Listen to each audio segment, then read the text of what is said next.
Hey! Oh, fuck. We both spoke at the same time. Oh, you were going to try and do something really spirited and happy, weren't you? You're just like, what? I was like, BeardWags again.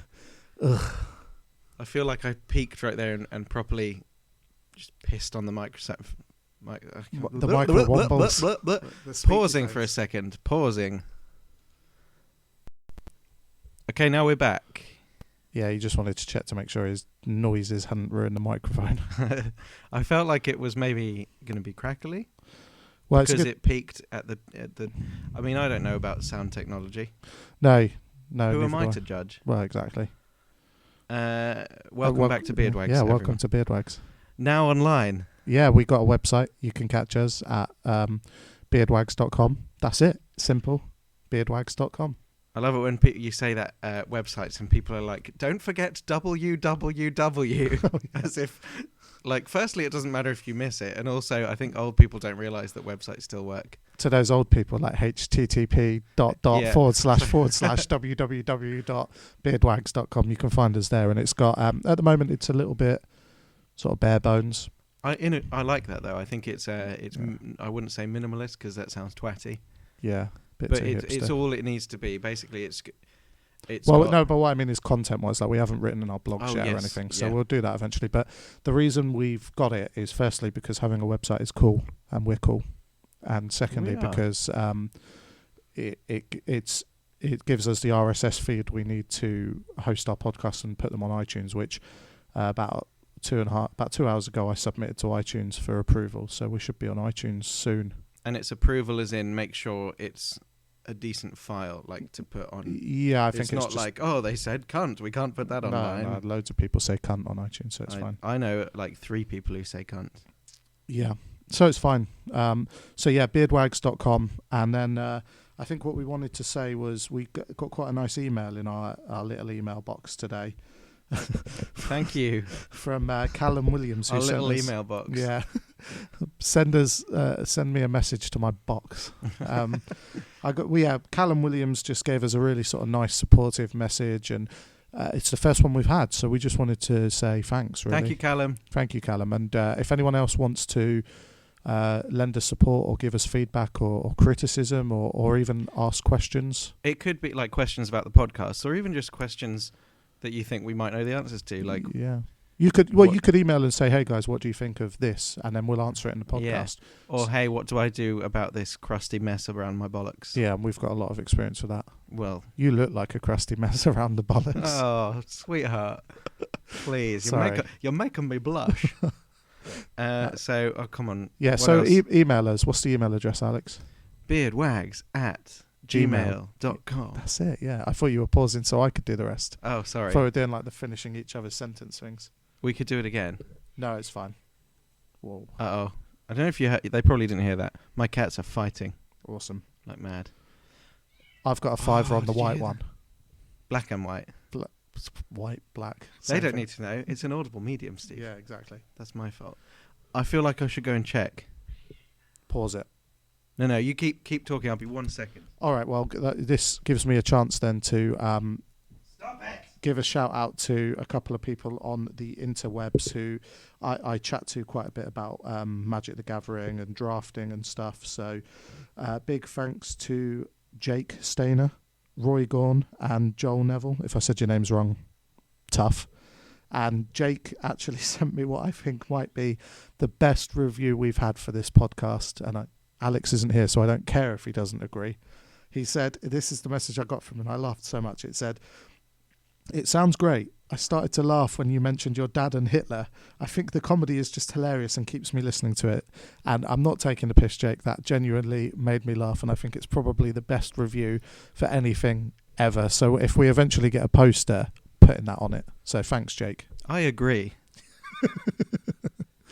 I could have been saying anything about you then.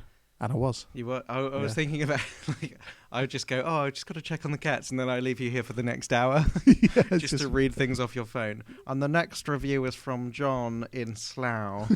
Yeah. Come on. Have you done Twitter? I guess should we go through the rounds of follow us on Twitter? Yeah, you've got the website, you've got the email address, Twitter, at BeardWags, BeardWags. That's the one. Yeah, hit us up on BeardWags. We'll give our personal ones later on because you don't care about us yet. No. You just want to hear our voices. Exactly. You probably don't. You probably barely want to hear our voices. No, the things we say are cool, but our voices are probably just annoying. I hear my voice and often think that it's quite nasally. Mine's just a lot deeper than it sounds to me. Like when I hear it back, I'm like, "Jeez." You thought, like in your head, you're like, "Hi, I'm Steve. Hey, my name's Steve, and this is boys. BeardWags. Come have this Werther's original back in my van." Oh my god. That was from one end of the spectrum to another. It was completely innocent, youthful Steve in a monologue into, I'm going to fuck you because I'm a paedophile now. Well, I didn't say that. That was subtext, and you read into it. No. So you're the one with the mind, I think, the dirty mind. Oh. So, yes, those various mediums of contact us. And now you're going to talk for a bit, aren't you? Yes, I am. Because we were very lucky this week to have had a very kind shout out from my good friend Milby. Thank you. Thank you very much, Milby. You look sexy. I saw a picture of you. Oh, he does look sexy, doesn't he? He's a friend of mine I went to uni with back yonder. And he is basically, we haven't seen each other for maybe 4 years, but we recently got back in touch sometime last year. I found him on YouTube and just kept up to date with his YouTube videos. You can follow him, subscribe to him on YouTube. I will say, even though it's pretty pointless because he's very successful, like in terms of his subscribers already. But there is still a chance there will be people listening who don't know. We have listeners who might not have seen it.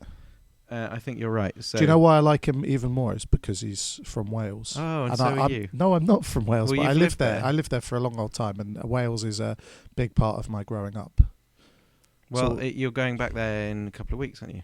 Next week. The end of next weekend. Next Sunday, I'll be there. I'm going to miss you. I'll miss you, but I'm going to be playing loads of Magic, so I probably won't miss you. I'll probably be too interested. Do you know what I'm going to be Magic. doing? What? Crying. The cats have now entered the room. That's fair enough. Excuse me. Milby. Okay, so essentially, he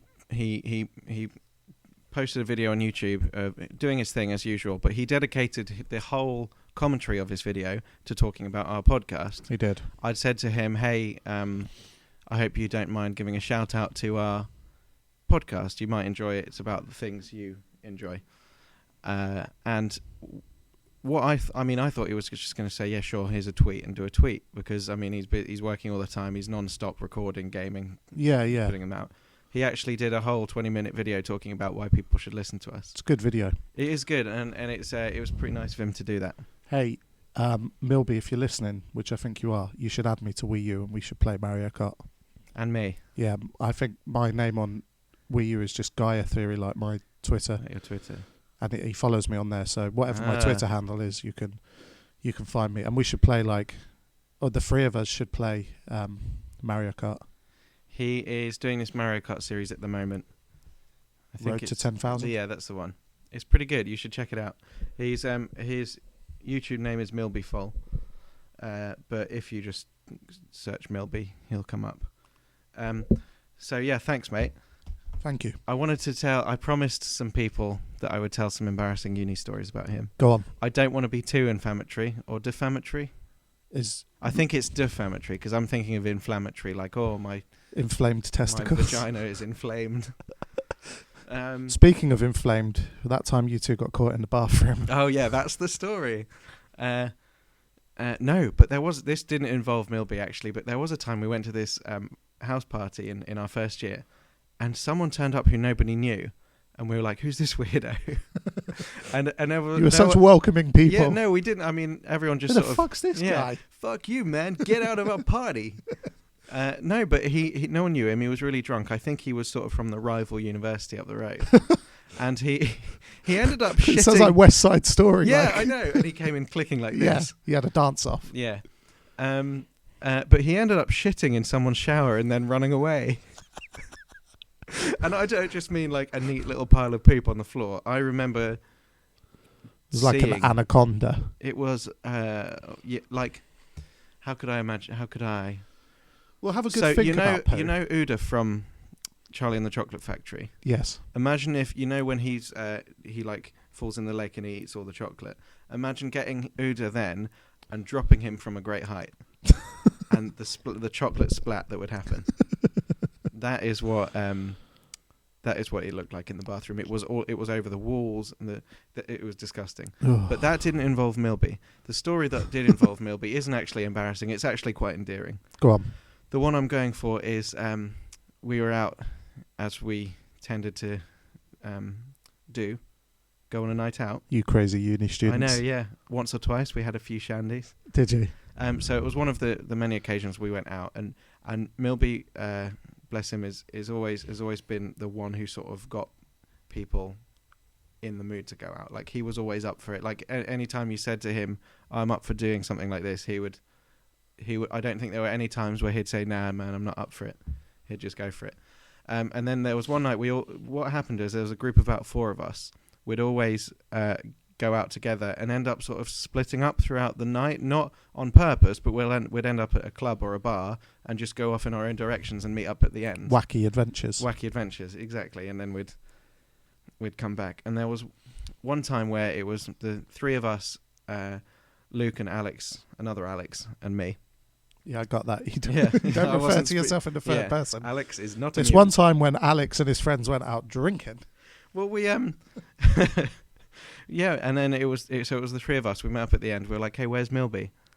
I don't know.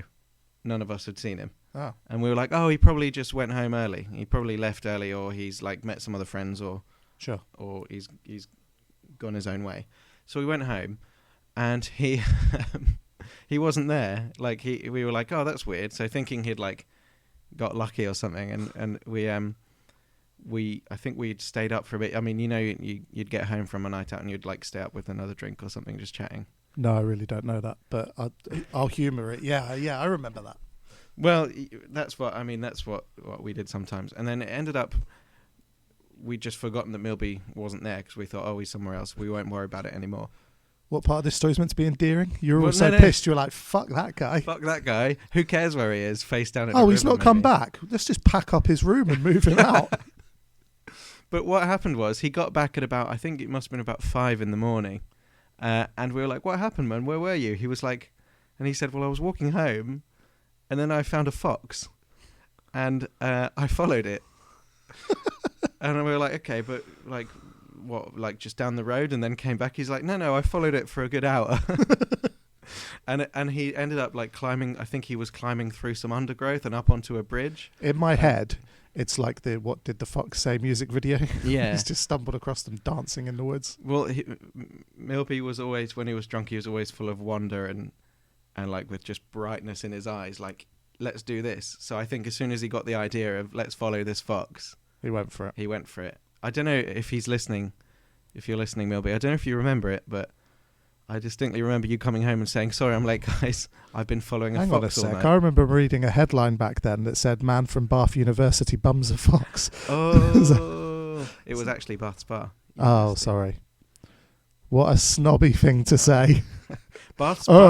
Please get it right. Well, no, here's the thing. Bath University is the good one. Oh, is it? I mean, it's the one for like the sciences and the cleverness. Oh, yeah. One of the guys I just...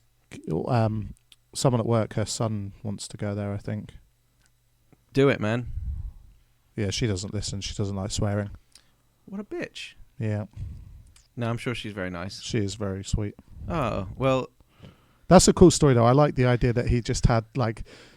his eyes were full of wonder and he was just like, I'm going to go on an adventure. This fox might lead me somewhere magical. It's one I sort of remember fondly.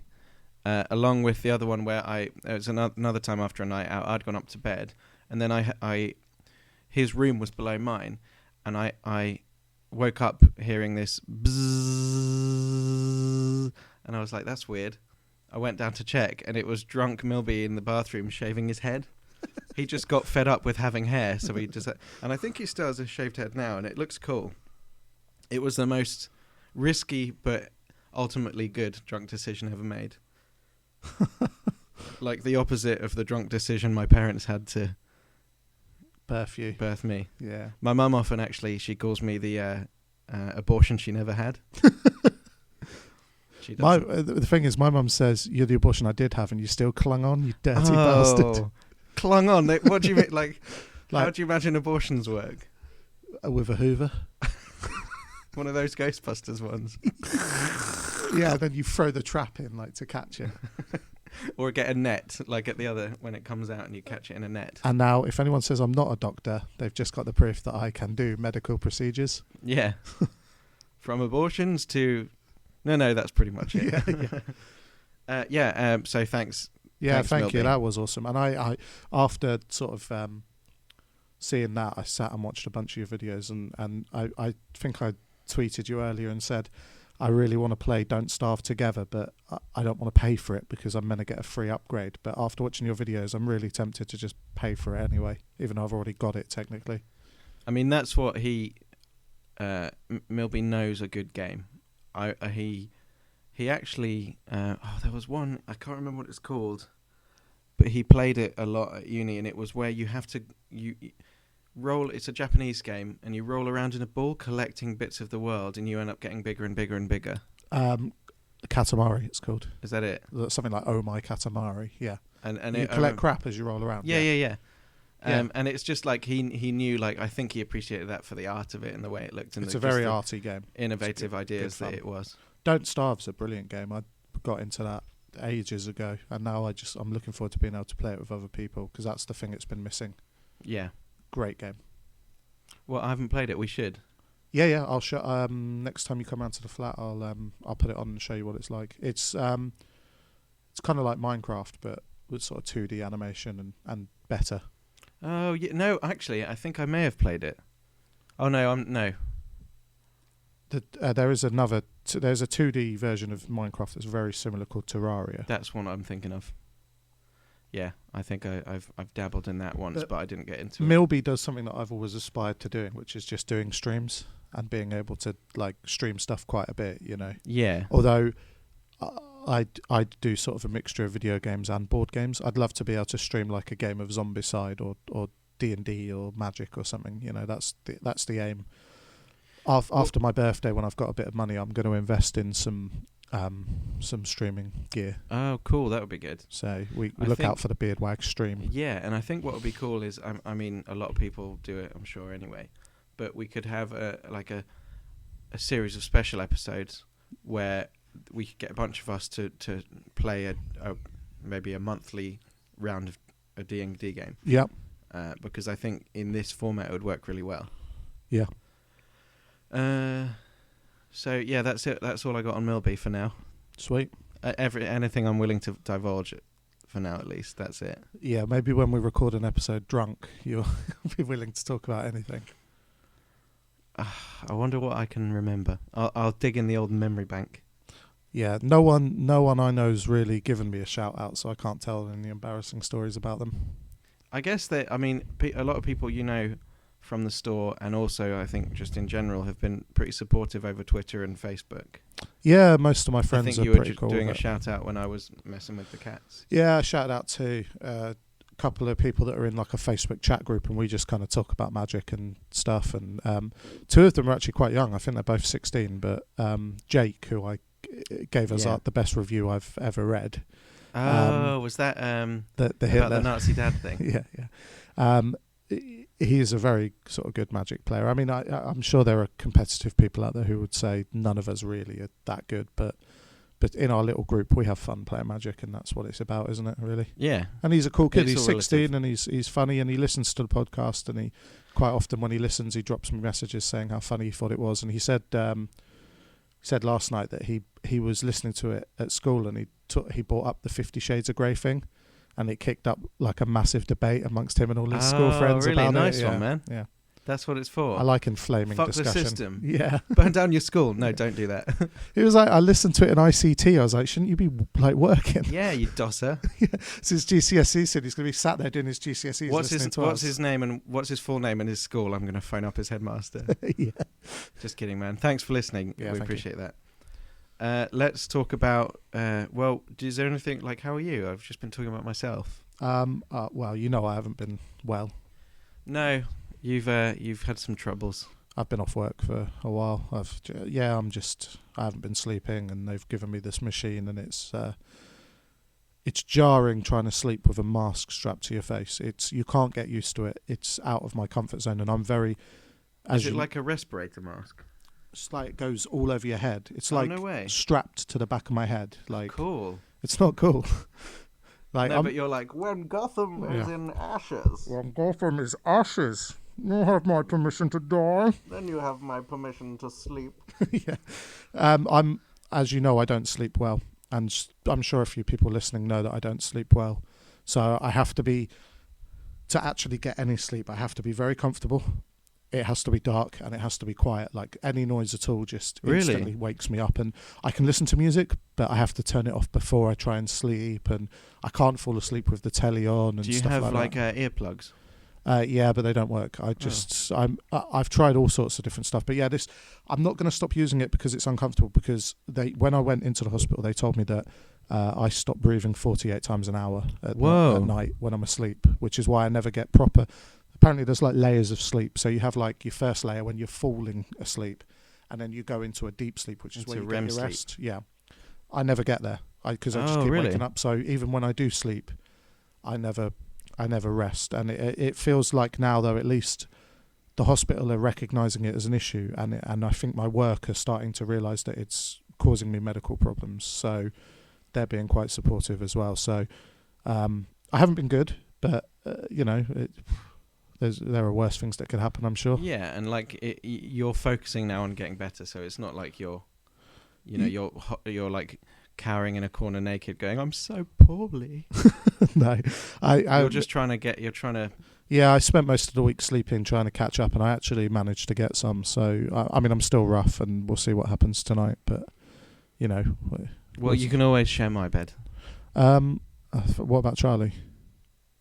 She can sleep on the sofa. The end of the bed. Yeah, just like a cat. No, I'll do that. I'll curl up on the end of the bed. Okay. And purr. Charlie's very gassy in her sleep, though. So is Ali. I probably shouldn't say. No, she's not. Charlie's actually through there. She can probably hear me. No, but sometimes, right, I never like to break wind in front of my girlfriend, but sometimes when I think she's asleep, I do it. But she wakes up the next day, she's like, "I heard you farting, Alex. I heard it." I never used to, but then like one time we went away with her and all of her family, and they all just sit and fart in front of each other. So weird. After that, I was just like, well, this particular taboo's been broken, so like, who cares now? Yeah. I mean, she never farts in front of me, and every time I fart, she gives me a bloody good wallop. Well, she's a lady. She's quite sort of, a lady. Like feminine, I guess you'd want to. I mean, feminine sounds like a negative word nowadays, but it's not. It's like a. No, she's a cool girl. She's a cool lady. She is. Mad props to you, Ali. Yeah. Tell me about this game. What you want to tell me about? I have been playing The Evil Within on the PS4. The Evil Within. Like that's yeah. The Evil Within. The Evil Within. The Evil Within. And they're just a few ways in which you can say the title. Yeah. I've been playing it quite a lot. I'm really enjoying it. I love. I fell in love with Silent Hill, the first couple. I think 1 and 2, and the Room. I think were maybe the highlights of that series. But I think that horror games in general have always fascinated me. The Evil Within we were speaking about because I know you were very interested in it. You've yet to have a go. I think you're going to come around one day and just like have a bash on this. Well, I haven't bought it because I don't yet have a PS4 or an Xbox One, and I don't really want to buy a game for last gen if I can help it. I may as well wait until I've got one. Yeah. Exactly, and I think it's worth it because, I mean, graphically it's good. Like graphically, it is next gen or current gen suitable. Like there's nothing wrong with it. It doesn't try and be anything more than it needs to. Sure. And I think that who made it? Havoc? Is it them who made it? I'm not sure. I guess it's published by Bethesda, but I don't think Bethesda they made it. Published it. No, Tango Gameworks. Okay. So I don't know what else they've done, but they like graphics to me don't really matter that much for this game. Like I'm not saying they're bad; they're actually very good. But for me, it's not. The horror doesn't come from, wow, look how realistic this zombie looks. Sure. It is in the story and the gameplay. And so far, I mean, the last time I spoke to you about it last week, I said this game is a mixture between Silent Hill and Resident Evil. Yeah. And now I'm saying it's like a mixture between Silent Hill, Resident Evil, and Tomb Raider 1 and 2. Okay. So do you remember when Tomb Raider was a little bit scary? Like when it was a little bit creepy? I don't remember ever feeling that way, but I'm sure some people do. Maybe I was just a pussy. I honestly don't remember it feeling that way, but it was just like when you were in the tombs and dungeons and you just were lonely and like there were like, when there were the wolves, wolves and you could hear them and stuff, and like it's all based a lot around movement and sound, and there's a few little mini puzzle solving bits in this, and there are essentially boss fights but kind of disguised as part of the story. So each chapter in The Evil Within is based on ultimately what's a boss, but the boss, it's not like, right, defeat these minions and then you'll fight the boss. It's very much like, for example, you find tape recorders and little notes, I think, like you do in Silent Hill, and I've just finished chapter 8, I think it is, and I won't give anything away, but there's this one boss that you have to essentially defeat, obviously. Sure. But throughout the level you see little like clues to it. Like, for example, I don't think this is giving anything away, that this particular boss has a chained up safe for a head. Yeah. And you just keep seeing this safe appear throughout the level, just on the floor, and it's just on its own, and you're like, what the hell is that? And you can't open it or anything. But then, for example, later on you find a note that says, anyone who opens this safe is doomed to a fate worse than death, or something like that. So that's very cool. It really adds to the sort of suspense and horror that way. But also, I mean, the reason I say it's like Resident Evil is because there are levels where you're not on your own, where you're with like someone else or a partner, and they're doing covering fire, or you have to cover them whilst they open a door. Or well, a lot of what you described when you were talking about Tomb Raider was almost exactly like Resident Evil 1 to 3, where you weren't with anyone. It was all on your own. Yeah. Well, I mean, I guess the Tomb Raider bit purely because of some of the level design, I think. There's traps and stuff as well. But I'm very much thinking that it is one of the best games I've played in the last couple of years, at least. Cool. In terms of story, I know it is only one player. You can't play it, but the thing is, so many games are sold on the basis of having online play. Yeah. But I don't think you need, like, I mean, you can get your trophies obviously and all that, but I wouldn't care any more for this game if it had a multiplayer option. No, I'm very happy with solo games. I think you still need to be able to play games on your own. I like some multiplayer games, but some I quite like. Yeah. I think it's what I like about single player horrors, and this is with the first Silent Hill games, I was maybe about 11, 12. Sure. So I was pretty scared playing them. Yeah. And I'd always play them with my cousin. And we'd go around to his, and it would be like, okay, like to his mum's, and it would be like, okay, time to go to bed now. And then we'd actually just stay up in his room playing Silent Hill. And what I love about single player horrors is that they're not actually single player horrors, because they're most fun where you're playing them with someone watching you and taking it in turns. Yeah, yeah. Because I remember saying to you that I was dying a lot and it was annoying me, and you're like, yeah, well, you're supposed to. Yeah, and I think that's good if you're doing the two of you playing a single player thing, because you can just swap. And I think it does add to a sort of social aspect of playing. So that's my review of The Evil Within. I haven't finished it yet, but so far I am very impressed with the story and the way it's unfolding and the gameplay. I look forward to playing it. Nice. The end. No, just kidding. Let's talk about Loot Crate and the other thing. So you have, this is your last one, isn't it? Yeah, I am leaving for San Francisco next week to live. Sweet. So no, just kidding. I've just cancelled my. Yeah. So I get Loot Crate. I haven't cancelled mine because you're cooler than me. No, I like some of the stuff that's in it, and I just do. So I mean, probably realistically I should cancel it, but at the moment I get Loot Crate and I get Xavi's Z-BOX, which I've got. Mine both arrived day before yesterday, I think. My Z-Box and my Loot Crate arrived at the same time. So we've got your Loot Crate, my Z-Box, and actually I think at some point I'll show you the older Z-Boxes, but at the moment I think the quality of Z-Box is actually above the quality of Loot Crate. Yeah, I think because Z-Box is cheaper as well, isn't it? No, it's 20 quid. Oh, okay. But you get your money's worth with that, I think. But let's crack them open and have a look. Let's do it. Both together, and we'll sort of go one by one. Well, yeah. Let's... So February's theme for Loot Crate was multiplayer, wasn't it? Yeah, I think it was. I'm not too sure. I can't really remember. Quick, I've got the badge in here somewhere. Well, it's in the magazine, isn't it? Play. Play was the theme, wasn't it? Yeah, play. Yes. Loot Crate, February. I like the box as a board game. That's quite cool. That is, yeah, we should play that. We should do it. Yeah. So tell me what you've got in here, and let's talk about the items. So let's talk about it. Sorry about the rustling around. No, it's fine. We've got this guy called Money. They're you can obviously buy like figures that are actually made up. You've seen some of mine, I'm sure. The vinyl figures. Yeah. I love it. I think your own one that you can draw on is awesome. You are a fan of these particular ones, aren't you? The vinyl toys, I mostly collect Kid Robot, but I quite like Money as well. Money. Are you gonna? It is Kid Robot anyway. It's just their generic. It's their generic version of a Kid Robot figure. Oh yes, it is. Yeah. Are you gonna enter the competition where you can draw your own? I think so. I think we should. But we should sit down one day. Like, obviously, we can't record ourselves doing it, but we could maybe do a video. Let's do a BeardWags one. Fucking a time lapse. A beard. We could each do ourselves. Yeah, that's what Oh I my mean. god, let's do it. now. No, we'll do each other. I'll do you. You do me. Okay, and then you do yourself while I watch. Okay.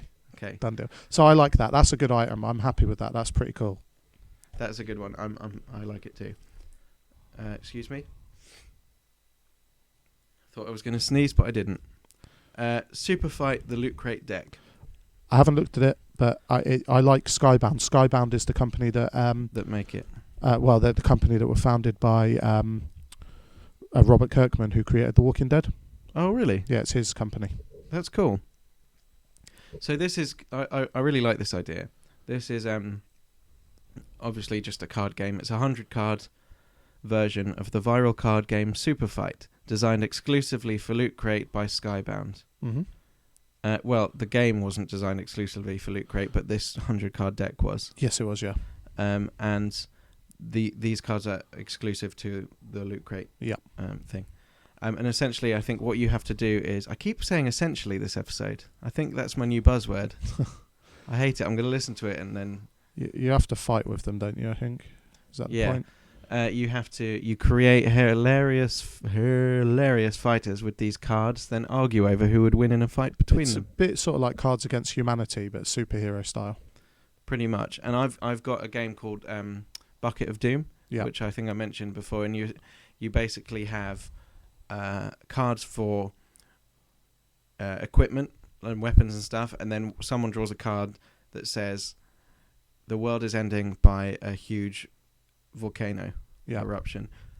How are you going to survive? Then you have to use the cards in your hand to say, well, I will use my cat's vagina to step onto my super yacht and then shoot them with my massive dildo shotgun. Yeah. And then like people vote for which one they think should win. I don't think those specific cards are in there. No. So that's cool. We could play that at some point as well. Yeah. We could even record ourselves playing that. It's a good idea. And then we've got one of these hex bugs. Yeah, I've seen them in gadget shops. They're not really... They don't do it for me. My girlfriend seemed to know what they are.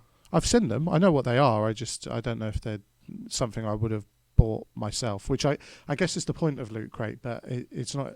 I don't know.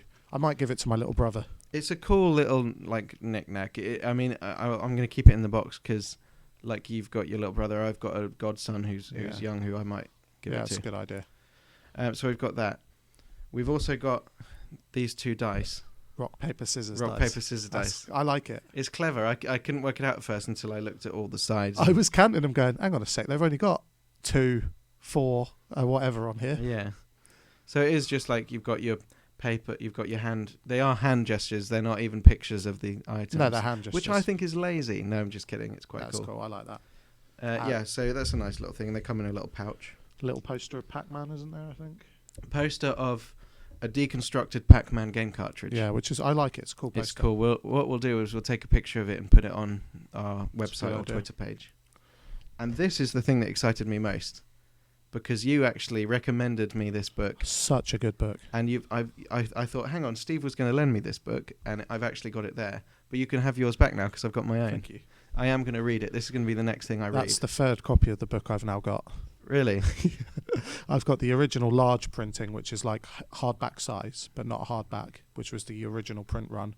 And then I've got the one you've got there and up on your shelf. Yeah.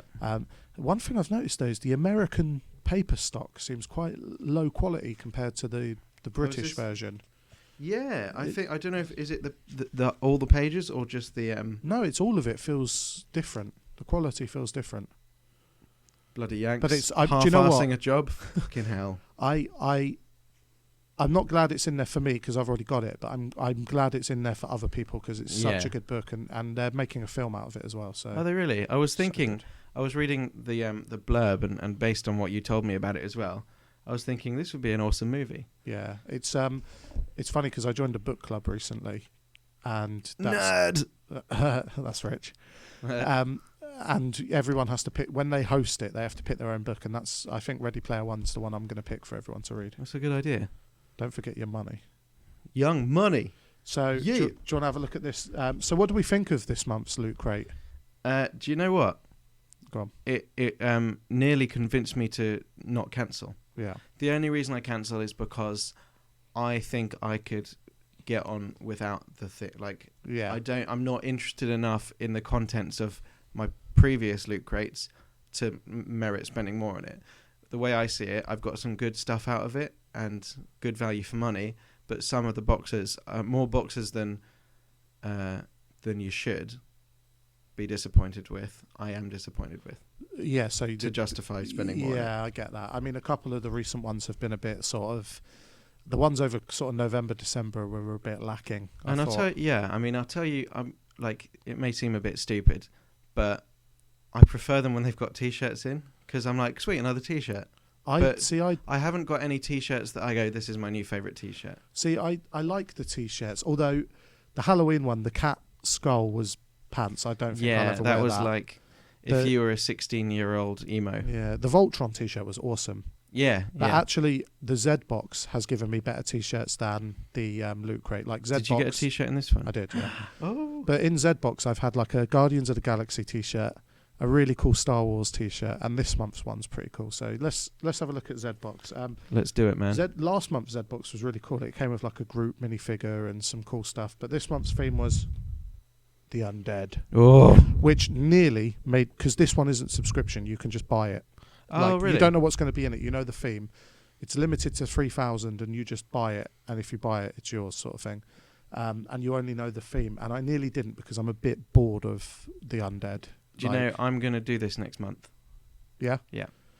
So let's have a look. First thing you got, a brain licker, some sort of like lollipop sweet. It looks like an anal dildo.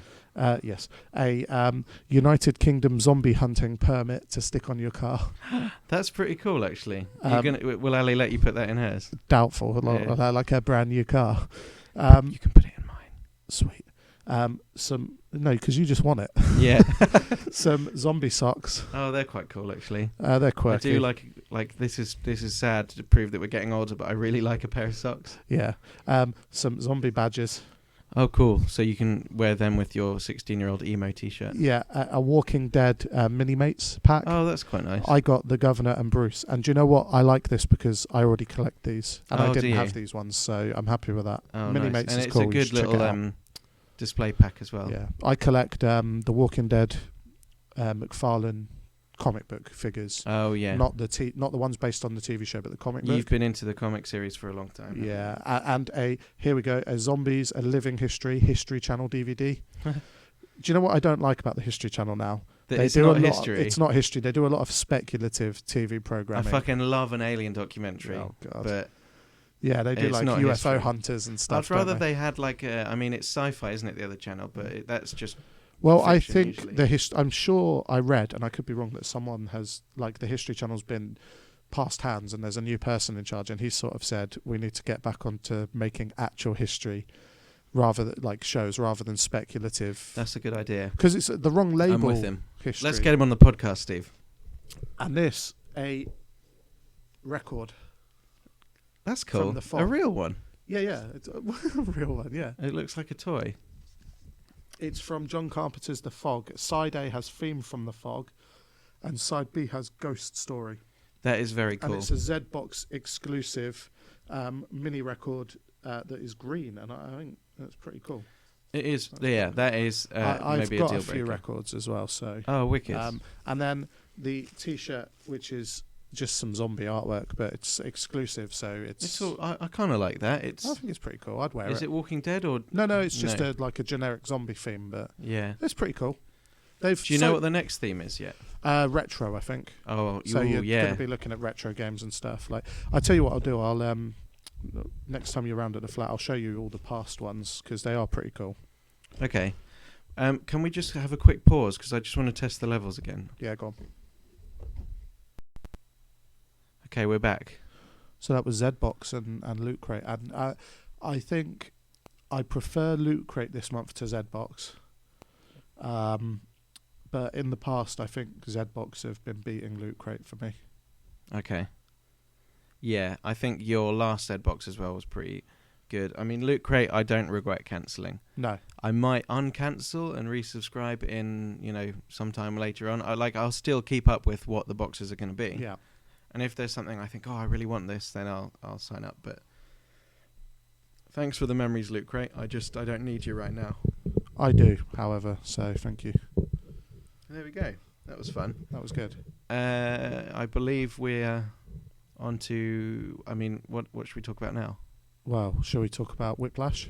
What we went to see? Yeah. Whoopah!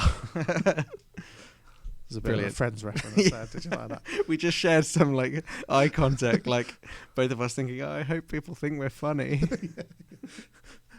Let's move on to... We saw Whiplash on Sunday because we were quite lucky because we wanted to see it ages ago, and but we couldn't because Steve needed a massive shit. Yeah. And he called me. He was like, "Do you know what, Alex? I'm not going to make it because I've laid a cable so big that I needed a midwife to come and help me deliver it." The truth is that I actually snuck into a university house party and did a shit on the floor.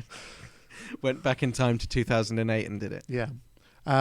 No, we missed it the first time, and Cineworld did this cool thing where they brought back films for the BAFTA tour. BAFTA tour. I'm a bit gutted I didn't go see Interstellar again, actually. Oh man, that was so nice when we went to see it in IMAX, and because it was you took my IMAX virginity. I did. I wish it had been a Crawley, though. You were like, baby, this isn't even as good as it gets. Yeah, I was like, let me take you to a real IMAX soon.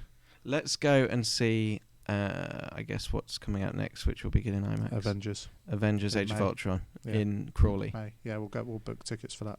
We'll do that. But yeah, Whiplash, we went to see it together, and because we'd wanted to see it, and also the trailer had me mesmerised straight away. And it's not often I can see a trailer of someone drumming. You are sceptical about trailers. I mean, I wouldn't say sceptical, just cautious. Yeah, trailers very well. You can manipulate a trailer, though, can't you, to sell something to an audience? Like the classic example is what happened with Drive. Yeah, where everyone thought it was going to be like a racing movie or a Fast and Furious style movie, and it wasn't. I mean, don't get me wrong. Some films you know what you're going to get anyway, like Fast and Furious. You know what you're getting regardless of the trailer. But some films, especially films like Whiplash and Drive, where they're an unknown film.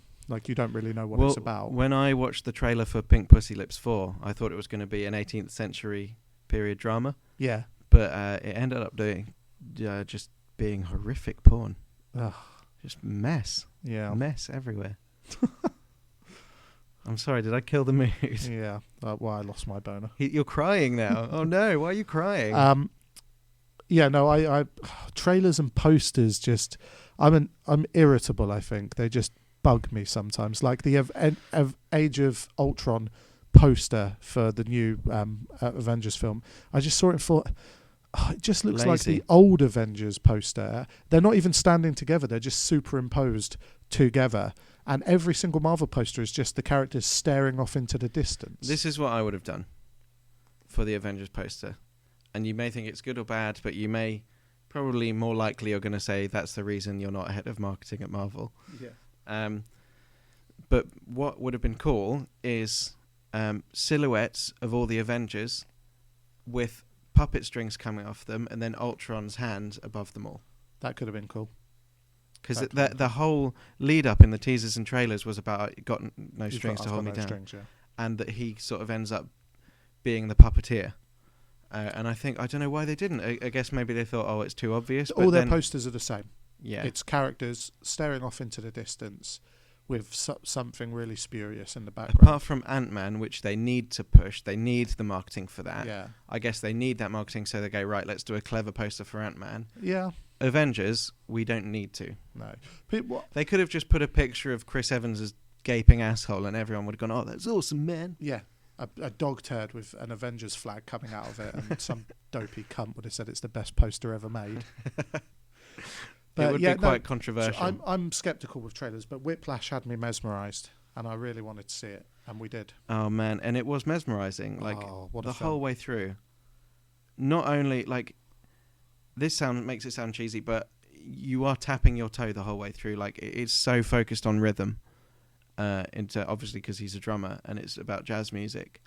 But just the story and the progression of Miles Teller's character and his relationship with J.K. Simmons is all just basically mesmerising to watch. J.K. Simmons, I'm sure most people know my opinion on the Oscars. I think the films that get in tend to play the game, and they tend to promote themselves, and it's a bit of an exclusive club.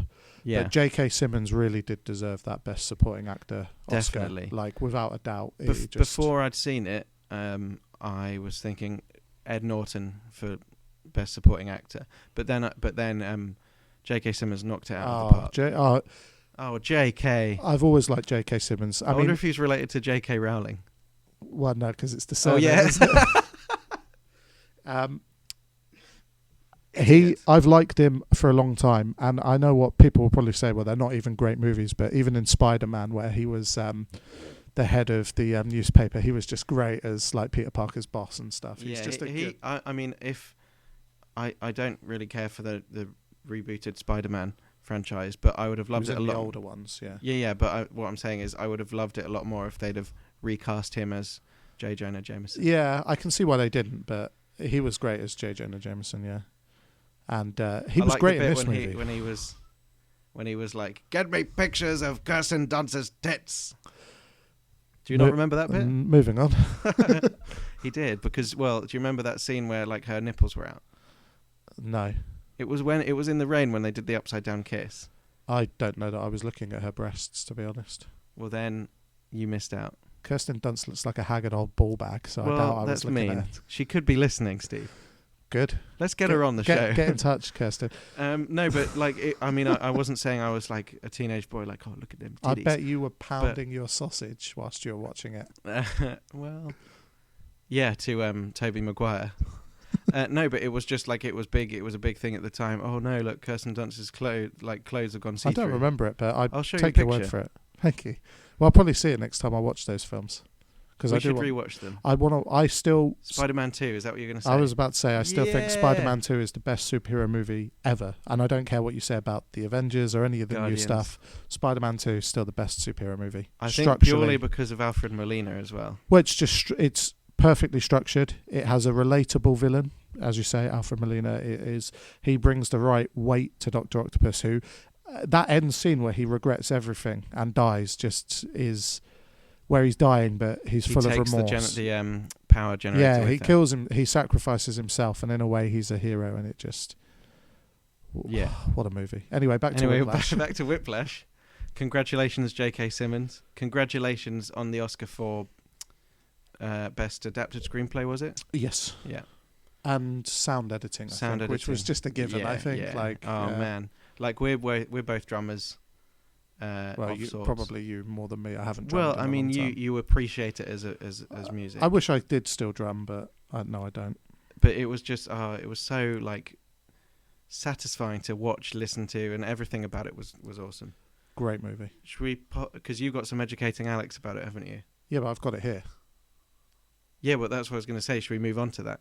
Yeah, we can do. Yeah, but check Whiplash out, because Miles Teller and J.K. Simmons are just perfect, and the two of them together are pretty much in most of the scenes of the movie. And go on. Well, this is something I'm going to throw out there.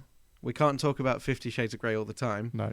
But I think 50 Shades of Grey would have probably been more chemically matched if it had Miles Teller and J.K. Simmons instead of Jamie Dormer and... There was just something about those two that, without giving anything away, because I don't want to spoil anything, but the final He dies.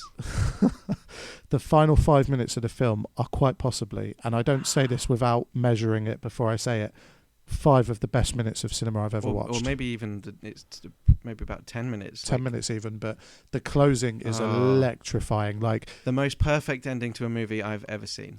I can't say for definite because there's a lot of films I love, but it's up there as just... I was on the edge of my seat, and I know that phrase is used a lot, but genuinely I didn't take a breath for a couple of minutes because my mouth was open and I was so impressed with it, and it's a great closing to a movie. Charlie just came past tiptoeing. Yeah. She's like the tiniest girl with the tiniest feet, and she's like, I better tiptoe or they'll hear my mouse footsteps. I thought you were going to say she poked her head round and went, what a gay boy talking about the ending of a movie like that. Hi, Charlie. She ignored me. So I turned off my phone and it popped up on the computer. I've prepared a little bit of educating about Whiplash. Just educate me, Stephen. It's educate me.